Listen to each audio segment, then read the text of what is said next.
Hatapu. Heru Nefer, Heru Nefer.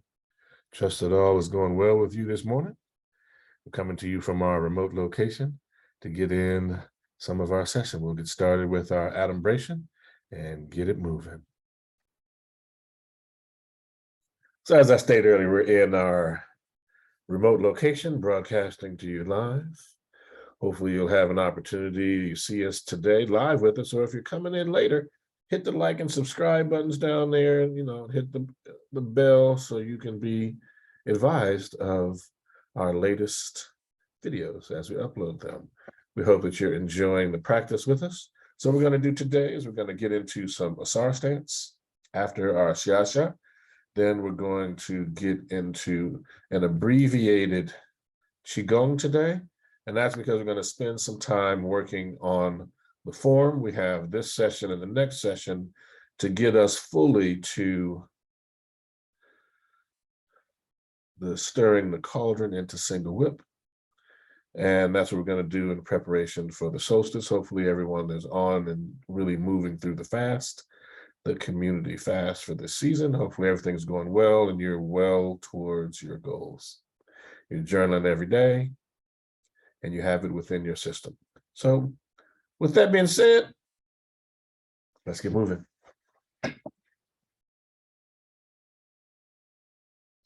All right, so here we go.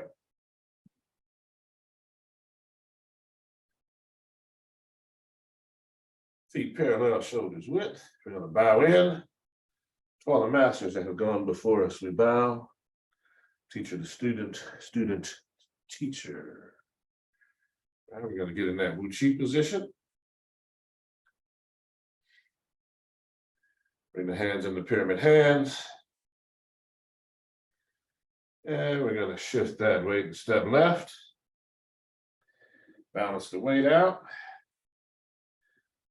And let's begin. We'll do 12 breaths.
Pyramid hands.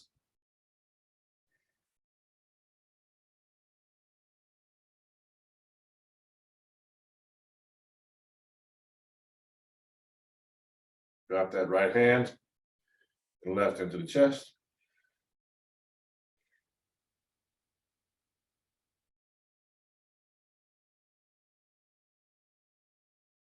Extend the hands into holding the golden orbs.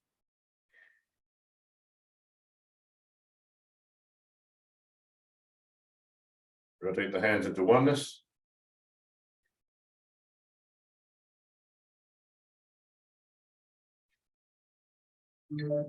Into the turtle. Out to the drawbridge.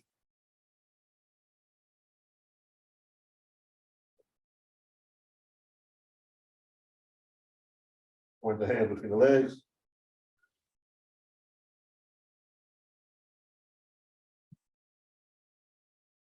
Into oneness.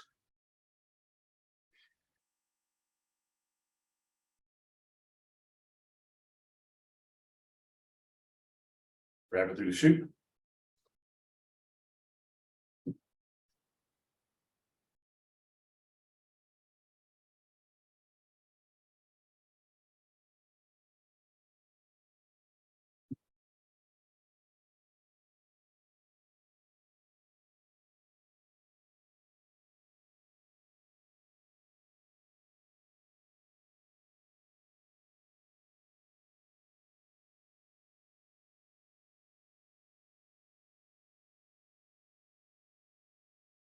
Into oneness.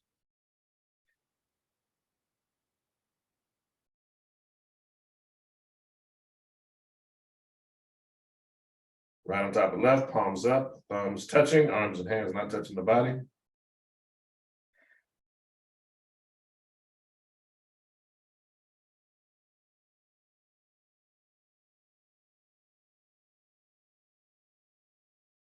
Okay, the left hand on top, palms are facing each other.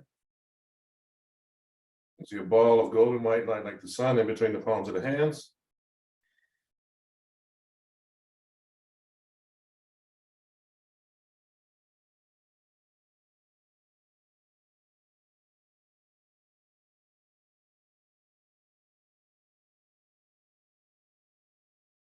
Into oneness.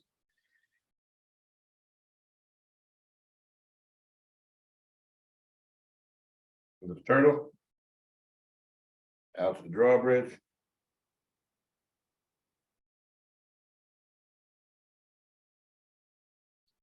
Point the hand between the legs.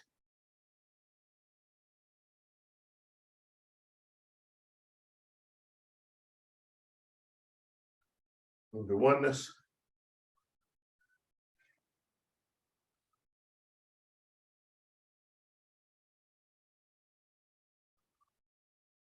Drop the left hand underneath the navel and the right hand into the chest.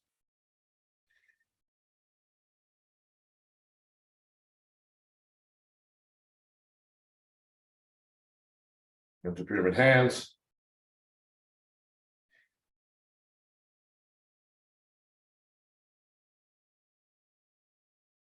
Shift the weight to the right and slide that left leg into Wuchi. And then balance it out, take it out. Opposite hand, opposite leg. All right, feet parallel, shoulders width.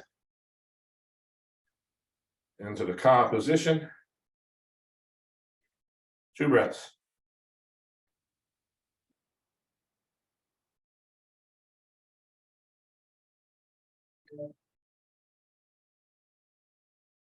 Palms facing forward for 2 breaths.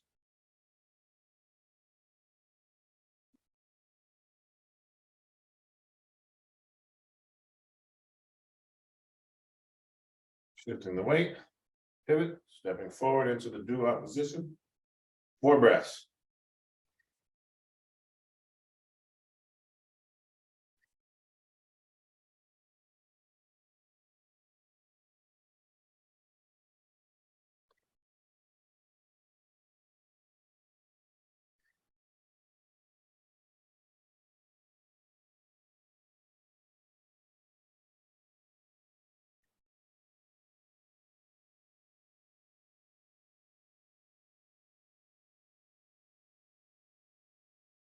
Stepping back and into the gathering.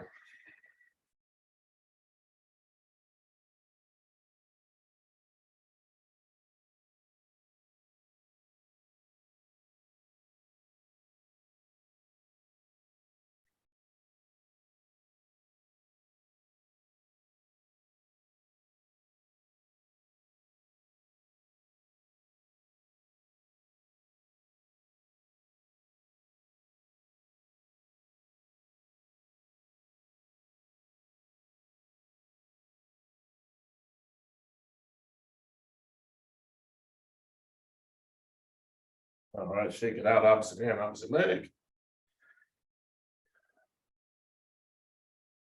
Feet parallel, shoulders width. So we're gonna go through short form. So we're outside of the time to do the lunar cycle, but we're gonna go through the lunar cycle. And we're gonna work through, and we're gonna emphasize, we'd already gone through grasp the bird's tail. So we're gonna focus on the specific parts of the lunar cycle today. And then we'll review and get ready for the transition into single whip for tomorrow's session. So here we go, sinking down, sun rises. All right, come on down, ward off to the right. Shift the weight into grasp the bird's tail and stroke it. Then we come into roll the ball, which we went over last time. Release it, roll back, press, and push. And at the end of push, what I want you to see, this is the push. And as you sink back, you extend the arms. So it's the sinking back that extends the arms. The arms are empty. You rotate 90 degrees. And then we would come back here if we're just going through the lunar cycle and we'll sunrise. Okay, so now we're going to go through it as if we're going all the way to single whip, which is the aspect of the solar part of the form. It's called the grand year, and so we do it every equinox and every solstice. And as we're coming to the fall equinox on the 22nd, want to have it so that you're able to do that, so that you're prepared to move with the cosmos. We ready? Good. Sinking down.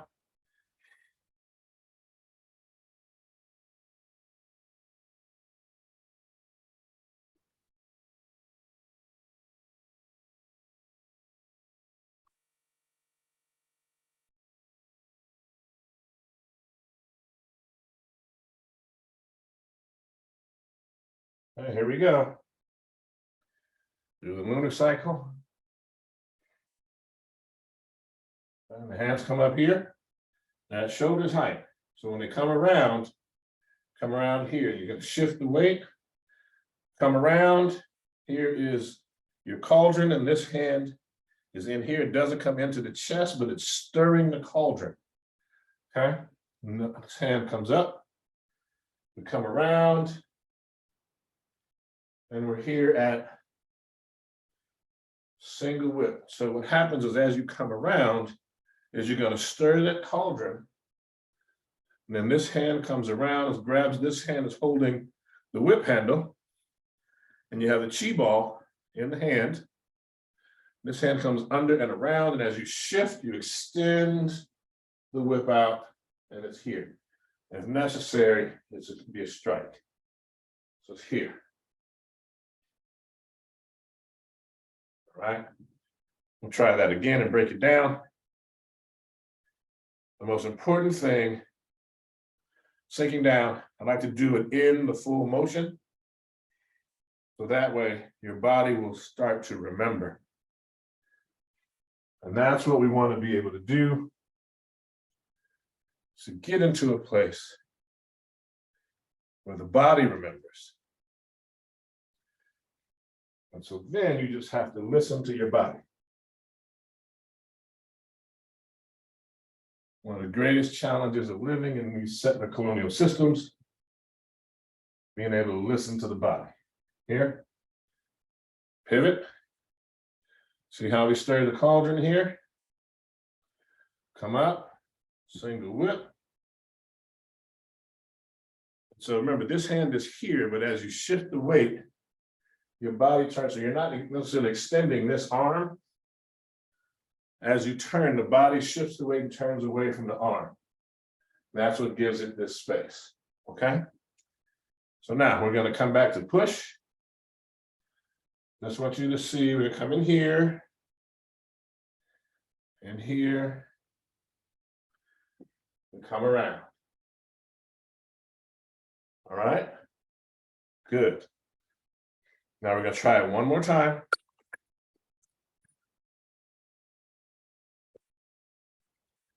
And then we're going to be done. Okay, so let's get it in. Here we go. Take it down.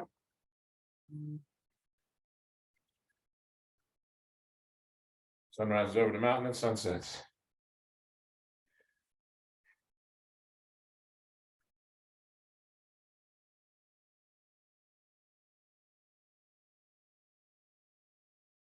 All right, here we go.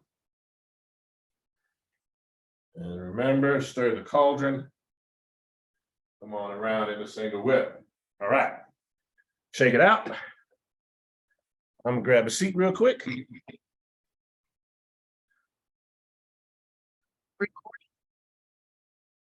All right, so we got what the form is looking like. You remember, we're gonna get in close so you can see it right in here.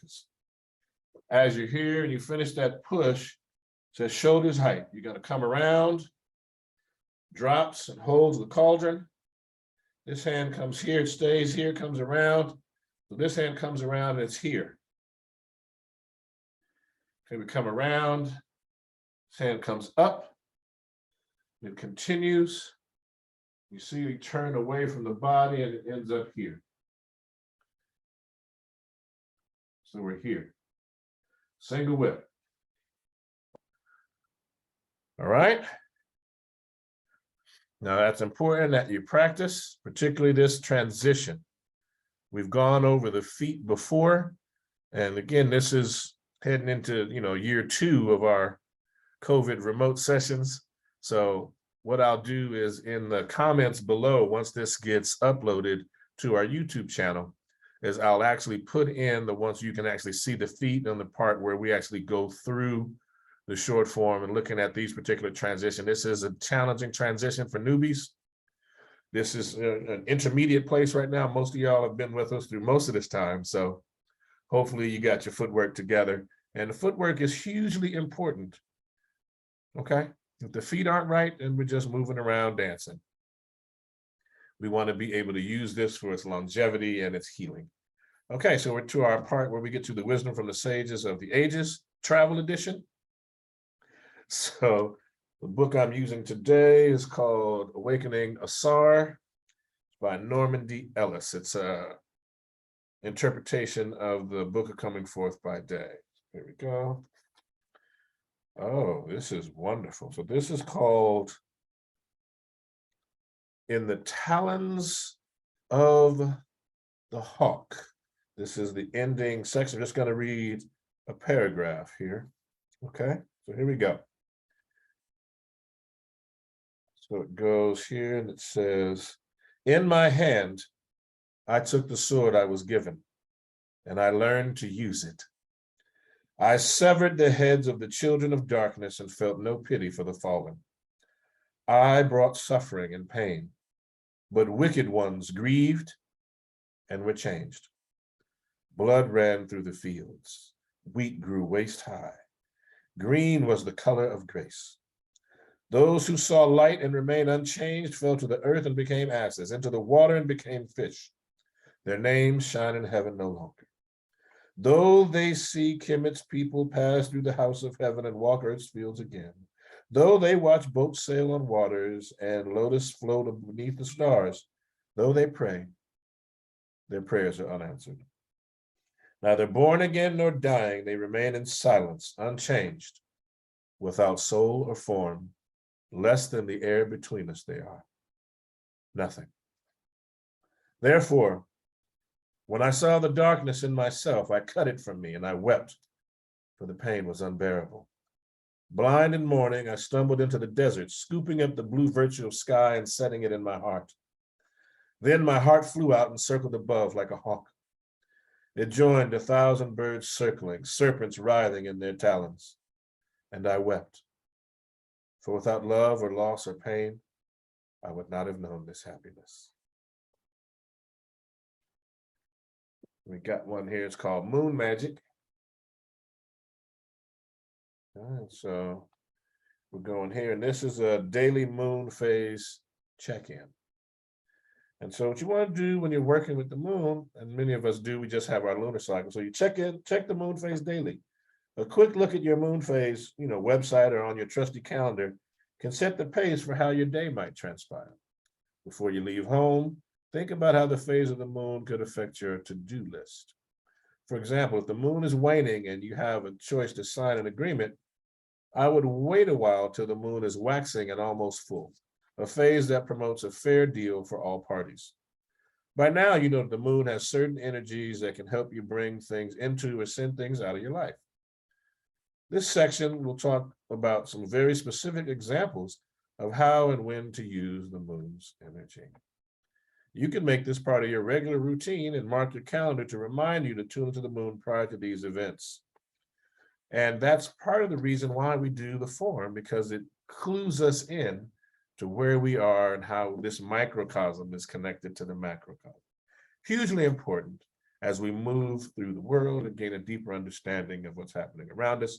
And this is called The Maroon Within Us, Essays on African-American Community Socialization by Asa Hilliard.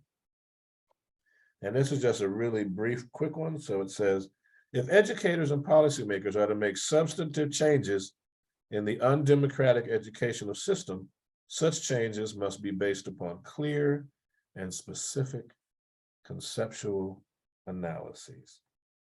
And so when you get a serious problem, it must be treated seriously. So the leaders and policymakers must make a conscious commitment to mobilize appropriate resources and establish clear priorities for action. So this means you get a map of the entire domain of the interrelated functions.